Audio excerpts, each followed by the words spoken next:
Welcome back to another edition of Sko Buffs Sports. I'm Simeon. And I'm Alex Roberts. We're here once again to discuss the biggest stories in CU sports.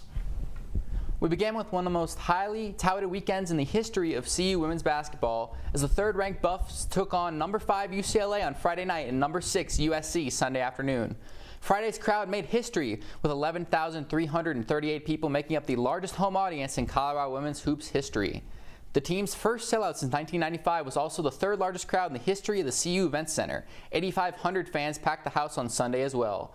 And with 4 regular season home games remaining, CU already has more fans at the CU Event Center this season than it has had over the previous 2 seasons combined. Head coach Gerra group has become a must-watch, seeming to break more records every single week. The Buffs game against UCLA on Friday was the first ever top 5 hoops matchup in program history, and the fans at the CU Event Center really showed out. Cheered on by the C unit, CU star point guard Giesenschlag led the team with 17 points. It wasn't enough, however, as she was outshined by UCLA's Lauren Betts. The 6'7" Bruin had 20 points and 13 rebounds. After a back-and-forth affair, the women's basketball team fell short to the now number 2 ranked Bruins, 76-68. Following the loss, the Buffs were in need of a bounce-back win, and they did just that against number 6 USC, 63-59. Star Trojan guard Juju Watkins, who entered the contest second in the nation in scoring, started hot with 12 first-quarter points. However, junior Buffs guard Kendall Wetta spearheaded a defensive effort that held Watkins to just 2 for 12 shooting for the rest of the night. Here's what Coach J.R. Payne had to say about her effort. I just switch cameras on. I just want the world to know that Kendall Wetta is the best defender in America. She is tough, she is fearless, she has cat-quick hands, she's disruptive, she can guard without fouling. She's totally annoying on defense, to her opponent. And I'm just, we already knew, that we wanted Kendall on that matchup for all of the reasons I just described. So yeah, I mean, huge turnovers, but also just played without fouling, defended, made touches difficult, was switched when she needed to, just incredibly intelligent defender and really, really tough. The havoc Wetta and the rest of the black and gold caused ultimately led to Watkins fouling out of the game midway through the fourth quarter. For CU, power forward Quay Miller had a strong 19 points and 12 rebounds. She also did just enough to force a game-deciding missed layup by the Trojans in the game's closing seconds. After going even at home against 2 top-ranked schools, the Buffaloes were placed once again at number 3 in the country. The 2 schools above the Buffaloes this week are the South Carolina Gamecocks, who remain undefeated so far through SEC conference play, and it's unlikely the team will give up the number 1 spot anytime soon, as the Gamecocks just beat number 10 conference opponent LSU last night, possibly their toughest opponent remaining in the regular season. And placed at number 2 was none other than the UCLA Bruins, who were able to take the empty slot from the Buffs by beating them head-on last Friday. With UCLA being upset earlier this week by number 16 Utah, it's possible that Colorado can take that number 2 spot position back by keeping a clean slate for the upcoming AP polls.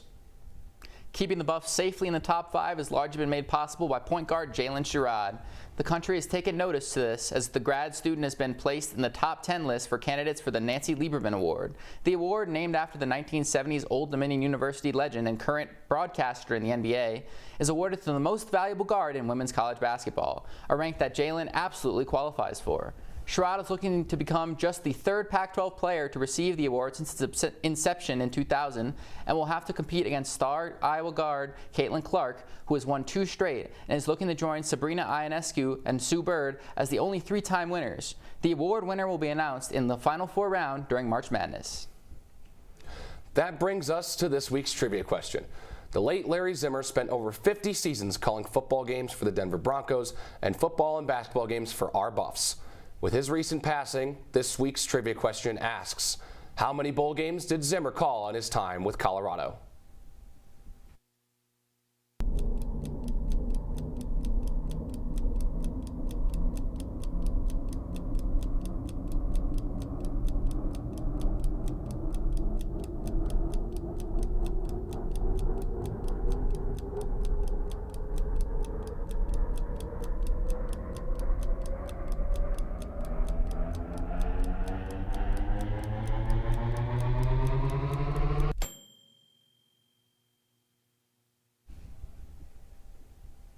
On Saturday, Colorado's men's basketball hosted Oregon State to finish off a 3-game home stretch.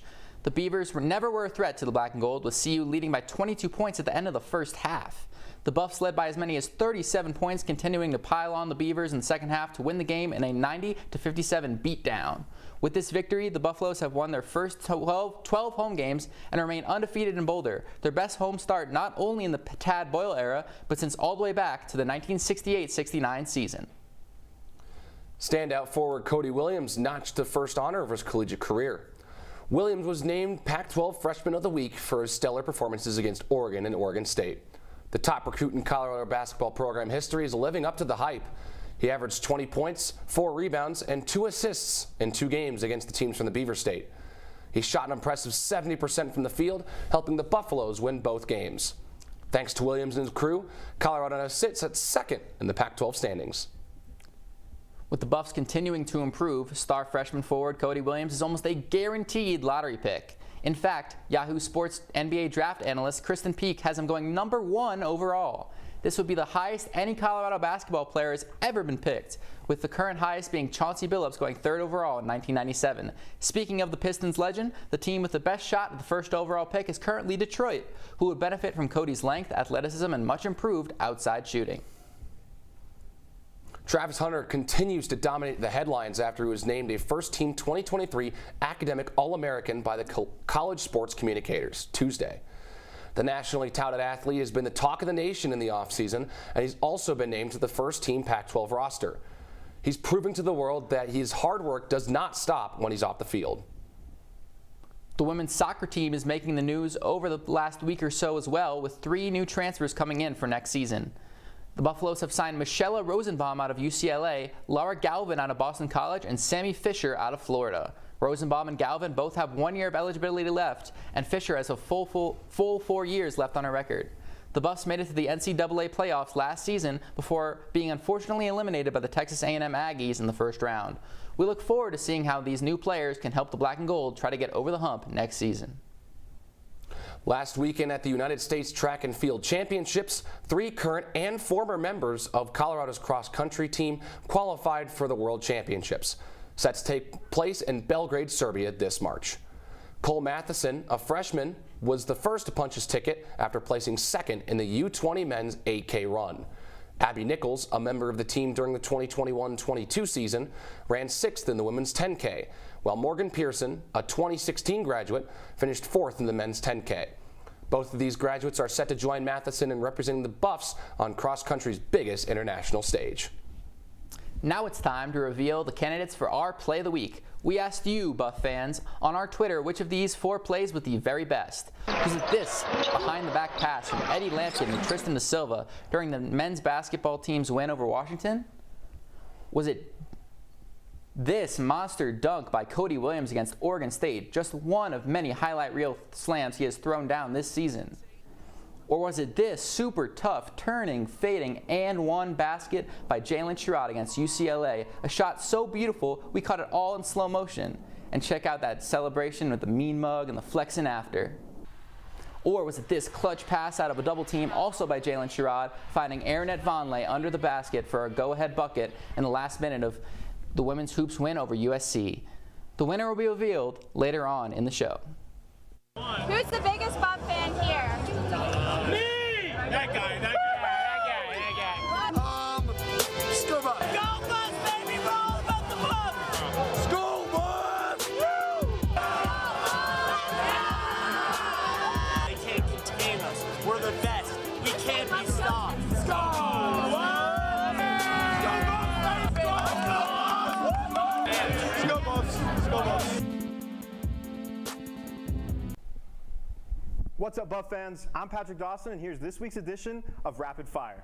This evening, shortly after the show, the men's D1 hockey team faces off against the number 24 ranked Oklahoma Sooners. The Buffs are ranked number 23, so this is expected to be a highly competitive matchup. Both squads play again tomorrow, at 7 p.m. once again. Winning both games would go a long way for the Buffs' playoff bid. The men's basketball squad travels to Washington to take on the Washington State Cougars on Saturday at 3 p.m.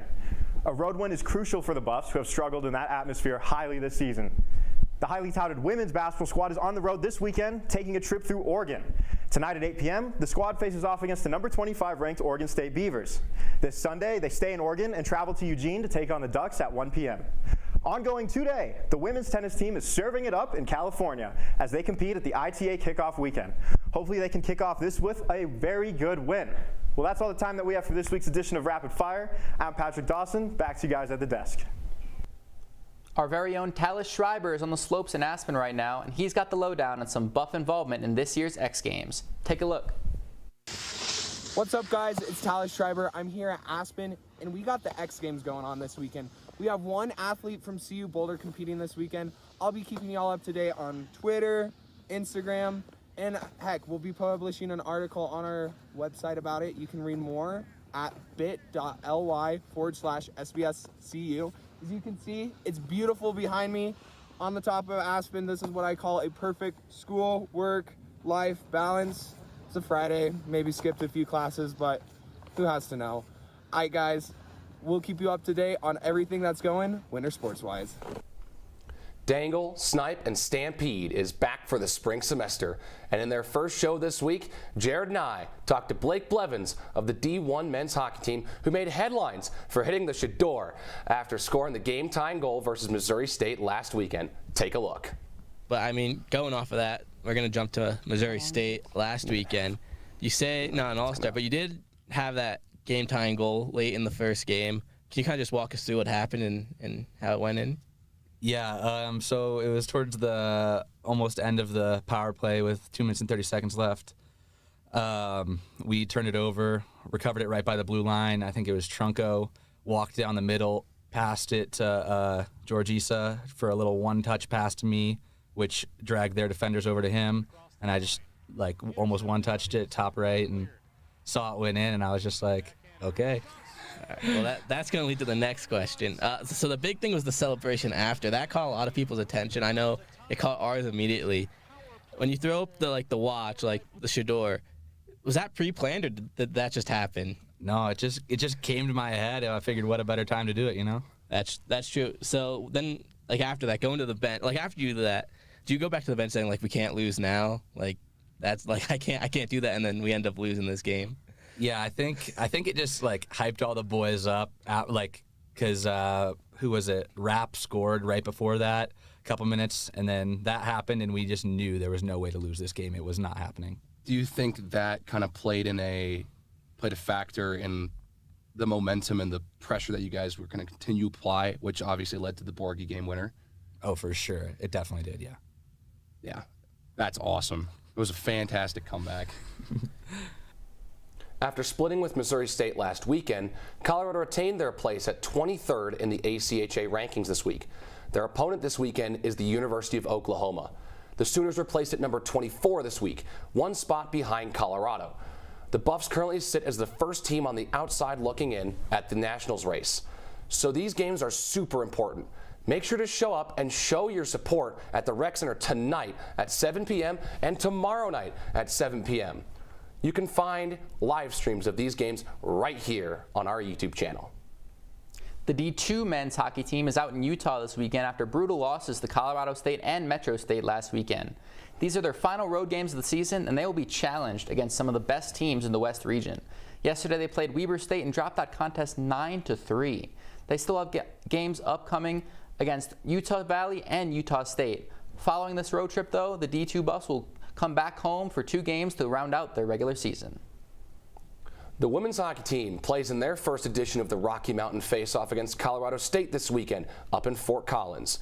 The Lady Buffs are seeking a berth into the WWCHL tournament, which takes place in Salt Lake City this year in February. They'll need to finish top 4 in their conference to make it, and it all starts with 2 big matchups versus Colorado State this weekend. Colorado's club baseball team placed in number 6 in the NCBA's preseason top 20 national poll. Notably, the Buffs received just a vote less than last year's number 1, Utah State, whom Colorado upset amidst their historic NCBA World Series run last season. The Black and Gold, set to defend the Mid-America Regional Crown, are rounding third en route to another spring campaign, and every bit of this national recognition has been earned.